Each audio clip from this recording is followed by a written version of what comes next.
बिस्मिल्लाहिर्रहमानिर्रहीम। अज़ीज़ तलबा व तालिबात, अस्सलाम वालेकुम। प्यारे बच्चों, आज मैं अपने वीडियो लेक्चर नंबर 2 में आपको नज़रिए के माखज़ के बारे में पढ़ाने जा रही हूँ।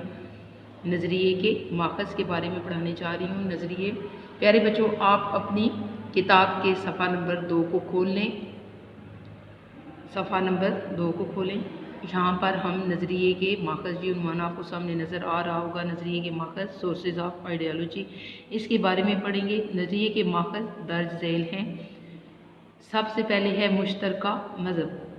प्यारे बच्चों, यहाँ पर लफ्ज़ आपने इसको मुश्तरका नहीं पढ़ना, मुश्तरका पढ़ना है। मुश्तरका मज़हब, मज़हब महज चंद इबादात का मजमूआ नहीं होता, बल्कि वो किसी कौम की पूरी माशरती ज़िंदगी को मुतासिर करता है।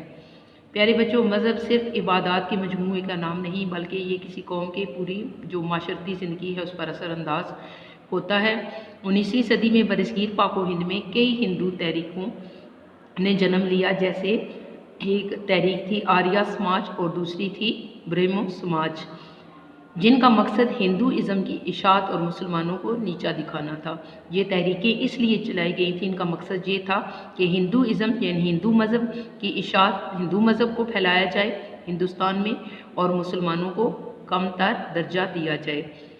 आर्या समाज के बानी पंडित दयानंद सरस्वती ने तो हद कर दी थी।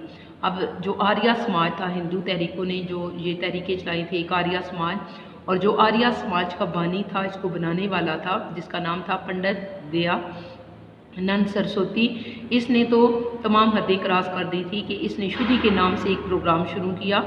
प्यारे बच्चों, यहाँ पर शुद्धि जो है ये एक तहरीक का नाम है जो हिंदुओं ने चलाई थी। ये तहरीक इसलिए चलाई गई थी ताकि मुसलमानों को ज़बरदस्ती हिंदू बनाया जाए। इस शुद्धि के नाम से एक प्रोग्राम शुरू किया जिसका मकसद गैर हिंदुओं को ज़बरदस्ती हिंदू यानी शुद्धि, हिंदू जहन के मुताबिक पाक साफ बनाना था। यानी हिंदू ये समझते थे कि ये इस तहरीक के ज़रिए हम मुसलमानों को पाक साफ बना देंगे। दूसरी जो तहरीक थी ब्रह्मो समाज, इसका जो बानी था, इसका जो बनाने वाला था, उसका नाम था राजा राम मोहन राय। भी मुस्लिम दुश्मनी में मुसलमानों के खिलाफ तकारीर करता था। यानी ब्रह्मो समाज का बानी राजा राम मोहन राय भी मुसलमानों के खिलाफ बहुत कुछ बोलता रहता था। कांग्रेसी दौरे हुकूमत 1937 ता 39 ने इस ख्याल को मज़ीद पुख्ता कर दिया। यानी 1937 और 39 का जो दौर है वो कांग्रेसी हुकूमत का दौर कहलाता है। इसमें इस ख्याल को मज़ीद जो है वो पुख्ता कर दिया था कि मुत्तहिदा हिंदुस्तान में मुसलमानों के लिए अपनी मजहबी शनाख्त और पहचान को बरकरार रखना मुश्किल होता जा रहा है। कि हिंदुस्तान में जहाँ पर मुसलमान और हिंदू इकट्ठे रहते थे, वहाँ पर मुसलमान अपने मजहबी जो शनाख्त है, उनका जो मजहबी तशख़्ख़ुस है और पहचान है, इसको वो कायम नहीं रख सकेंगे। इनके लिए ये बात मुश्किल होती जा रही थी। नंबर 2 पे है मुश्तरका सियासी मकासद। मुश्तरका सियासी मकासद की बदौलत दुनिया की कई अक़वाम ने अपनी आज़ादी की जदोजहद की, अपनी आज़ादी हासिल करने की कोशिश की। अंग्रेज़ों की आमद से बरसगीर पाक व हिंद में जमहूरियत का तस्वर उभरा। यानी जब अंग्रेज़ बरसगीर में बरसरे इक़्तिदार आए तो वो वहाँ पर जमहूरी निज़ाम ने जन्म लिया, जिसमें हुकूमती नुमाइंदों का इंतखाब वोट के ज़रिए अमल में आना था। यानी हर कोई जो है अपनी पसंद के मुताबिक वोट डालकर अपने नुमाइंदे का इंतखाब कर सकता था।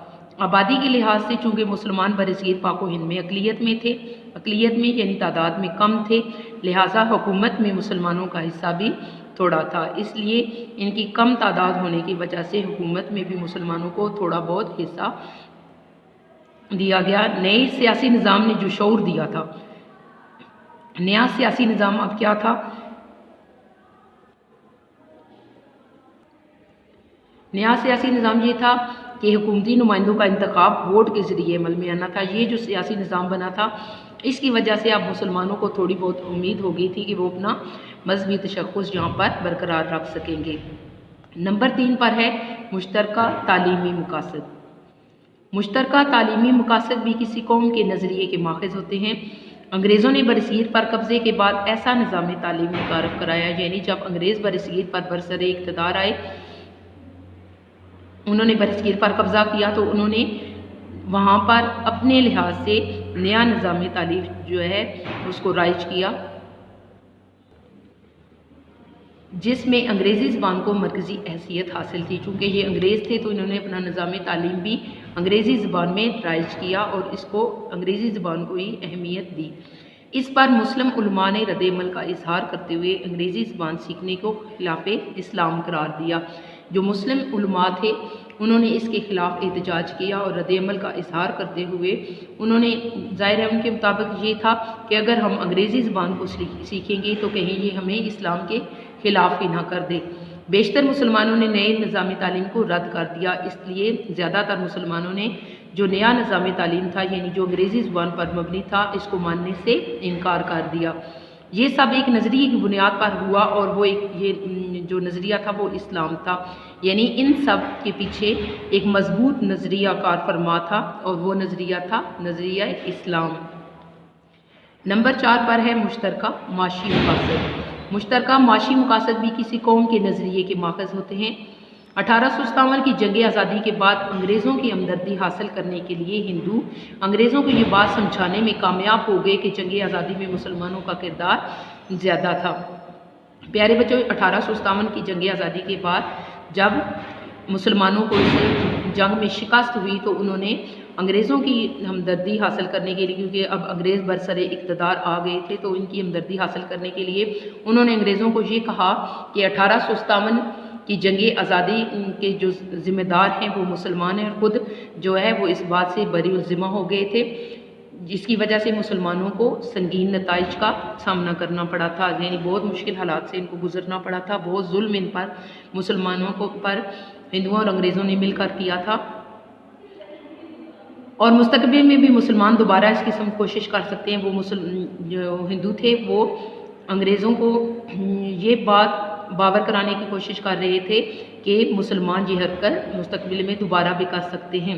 इसके नतीजे में अंग्रेज़ों का रवैया मुसलमानों के साथ सख्त होता चला गया, यानी अब हिंदुओं ने अंग्रेज़ों के दिल में मुसलमानों के ख़िलाफ़ जो बातें डाली थी उसकी वजह से अंग्रेज़ों के दिल में मुसलमानों के लिए कोई रहम का जज्बा नहीं था और माशी तौर पर मुसलमानों पर जुल्म जारी रहा, यानी इनसे मुलाजमतें छीन ली गई थी, जायदादें इनसे छीन ली गई थी और इन पर गैर मुस्लिम जो है उनकी इजारादारी हो गई थी। मुसलमानों को नज़रअंदाज कर दिया गया, मुसलमानों को ज़िंदगी के हर शोबे में पीछे रखा गया, चाहे वो कारोबार का शोबा था या तिजारत के मौके थे। इन तमाम वजूहात की बिना पर मुसलमानों के लिए कारोबार और तिजारत के मौके ख़त्म हो गए, यानी ये तमाम वजूहात ही थी जिसकी बिना पर मुसलमानों के को ना कारोबार में किसी किस्म का कोई हिस्सा दिया गया और ना ही तिजारत के मैदान में इनको आगे जाने दिया। लेकिन इन तमाम बातों के बावजूद मुसलमानों ने अपने नज़रिए को नहीं छोड़ा, यानी इस्लाम का दामन इन्होंने नहीं छोड़ा। आखिरी पॉइंट नज़रिए के माखज़ 5 हैं। 5वां हम पढ़ रहे हैं मुश्तरका सकाफ़ती मकासद। मुश्तरका सकाफ़ती मकासद की बुनियाद पर भी किसी कौम का नज़रिया जन्म लेता है। प्यारे बच्चों, सकाफ़त जो है हमारे रहन सहन के तरीके, हमारा जो ज़िंदगी गुजारने का अंदाज़ है, इसमें ज़ुबान, लिबास, रिहाई सब कुछ आ जाता है, तो इसकी वजह से भी किसी कौम का नज़रिया जन्म लेता है। अंग्रेज़ों के हिंदुस्तान पर कब्ज़े के वक्त, यानी जब 1857 की जंग आज़ादी के बाद अंग्रेज़ बरसीर पर काबिज़ हुए, बरसरे इक़्तिदार आए, तो उस वक्त जो सरकारी ज़बान थी वो उर्दू थी। बरतानवी हुकूमत में जब हिंदुओं का हुकूमती सतह पर अमल दखल बढ़ा, बरतानवी हुकूमत यानी जब अंग्रेज़ों की हुकूमत बरसीर पर हुई तो उस वक्त हिंदुओं का हुकूमती सतह पर अमल दखल बढ़ा। प्यारे बच्चों, ऊपर भी मैंने आपको बताया था, क्योंकि हिंदू जो है वो अंग्रेज़ों को ये बात समझाने में कामयाब हो गए थे कि जंग आज़ादी में मुसलमानों का किरदार ज़्यादा था और इसी बात से उन्होंने फ़ायदा उठाकर हुकूमती सतह पर अपने अमल दखल बढ़ाना शुरू कर दिया था। तो उन्होंने उर्दू की जगह, जब ज़ाहिर है हुकूमती सतह पर उनका अमल दखल ज़्यादा बढ़ा, तो उन्होंने उर्दू की जो उस वक्त सरकारी ज़ुबान थी उसकी जगह हिंदी ज़बान को सरकारी ज़बान का दर्जा दिलवाने की कोशिश की, चूँकि हिंदी जो है हिंदुओं की ज़बान थी इसलिए। उर्दू क्योंकि अरबी रस्मुल ख़त में लिखी जाती थी, अब उर्दू जो है उसमें उसको ज़्यादातर यानी अरबी रस्मुल ख़त का मतलब होता है लिखने का तरीका, यानी अरबी की तरह ये लिखी जाती थी। अब लिहाजा से इस्लाम और मुसलमानों के करीब तसव्वुर किया जाता था। प्यारे बच्चों, आपको पता है कि हम मुसलमान हैं और हमारी एक मुक़द्दस किताब है, आखिरी किताब जो हज़रत मोहम्मद सल्लल्लाहु अलैहि वसल्लम पर नाज़िल कुरान मजीद, वो भी अरबी ज़बान में है। तो इस लिहाज से हिंदू ये समझते थे कि जो अरबी ज़बान है वो मुसलमानों के करीब तरीन है, जबकि हिंदी ज़बान जो थी देवनागरी इस रस्मुल ख़त में वो लिखी जाती थी। लिहाजा हिंदुओं ने उर्दू की जगह हिंदी को सरकारी ज़बान का दर्जा दिलाने का मुतालबा किया, यानी वो अपनी ज़बान को सरकारी ज़बान का दर्जा दिलवाने पर तुले हुए थे। मुसलमानों को हिंदी पढ़ने लिखने पर अबूर हासिल नहीं था। मुसलमान अब चूँकि हिंदी उनकी ज़बान नहीं थी तो ना वो पढ़ना जानते थे और ना इसको लिख सकते थे, इनको किसी किस्म की कोई महारत हासिल नहीं थी। हिंदुओं के इस अमल ने मुसलमानों को ये सोचने पर मजबूर कर दिया, यानी जब ज़बान का मसला आया तो मुसलमान ये बात सोचने पर मजबूर हो गए कि वो मुत्तहिदा हिंदुस्तान में अपने तशक्कुस को मज़ीद बरकरार नहीं रख सकेंगे, यानी अब वो हिंदुस्तान में रहकर अपनी पहचान को कायम नहीं कर सकेंगे। हमारी पहचान जो है वो इस्लाम थी और वो अपने मजहबी शनाख्त को बरकरार नहीं रख सकेंगे। प्यारे बच्चों, अभी हमने नज़रिए के माखज़ पढ़े हैं। नज़रिए के 5 माखज़ थे। पहले पे मुश्तरका मज़हब, दूसरे पे मुश्तरका सियासी मकासद, मुश्तरका तालीमी मकासद, मुश्तरका माशी मकासद, मुश्तरका सकाफ़ती मकासद।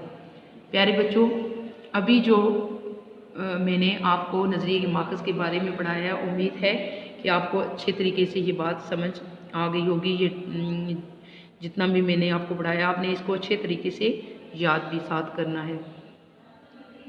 नज़रिए की अहमियत के बारे में हम अपने अगले लेक्चर में पढ़ेंगे, लेक्चर नंबर 3 में।